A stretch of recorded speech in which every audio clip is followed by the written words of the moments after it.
welcome to Fear and Greed, the week ahead. I'm Sean Aylmer, and as always, at this time on a Monday morning, I'm joined by economist Stephen Koukoulas. You'll find him at thekouk.com, THEGKOUK, thekouk.com, and on X using the handle thekouk. Stephen, good morning. Good morning, Sean.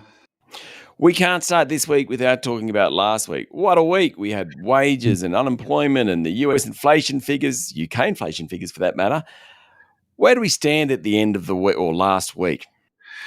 At the end of last week, we've got a few things globally, and I think it is important to put the global context into the Australian economy and our own Reserve Bank of Australia deliberations. That, as you rightly pointed out, we had a nice low result on the inflation number in the US. And as you said, the UK had a really big drop in its inflation reading. Admittedly, there was a big number dropping out of their year-on-year run rate. But putting it all together, it's clear that global inflation continues to decelerate from those very high levels of late 2022. It's just a question of just how quickly they get back to central bank targets. And interestingly, too, at the end of last week, we saw the oil price sliding away back below $75 a barrel, which will put a big dent into headline inflation rate and also have an impact on logistics costs, transport costs and those sort of things. So in terms of the global issues, the international issues, we've got clear signs that the US economy is slowing, the global economy is slowing. Commodity prices are trending back down after that bit of a blip with the Gaza-Israel conflict in the Middle East, sort of escalating oil prices a few weeks back. And the path is still there for very low inflation in 2024.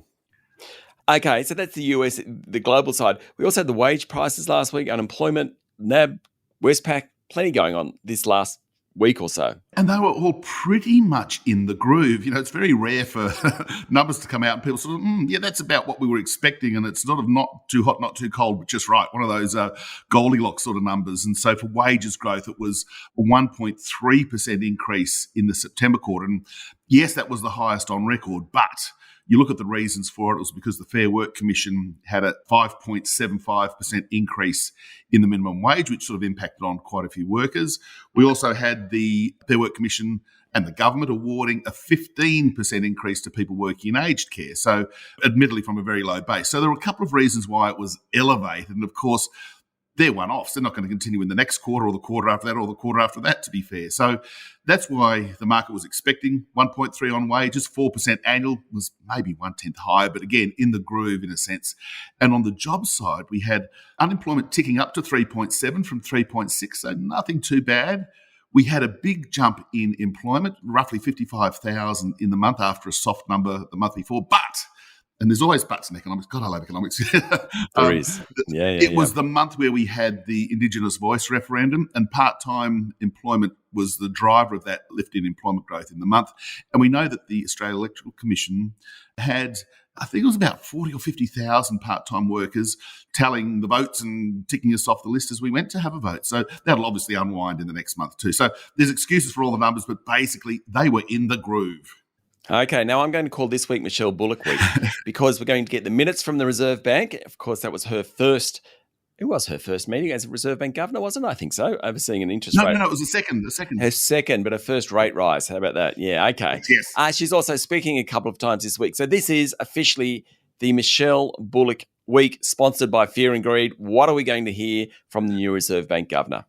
Yes, Michelle Bullock, she's got a busy week and she's got a lot of talking to do in a sense too, because all of those issues that we just discussed on the global economy, on the labour market, which is one thing that the RBA does put a very high weighting on when it considers monetary policy, will be for her to sort of lay out what she's sort of thinking. So basically she's got two speeches to give, one to an ASIC conference and one to the Australian Business Economist. So she'll probably get some good questions, some good grilling on her views on the economy, on monetary policy and the like.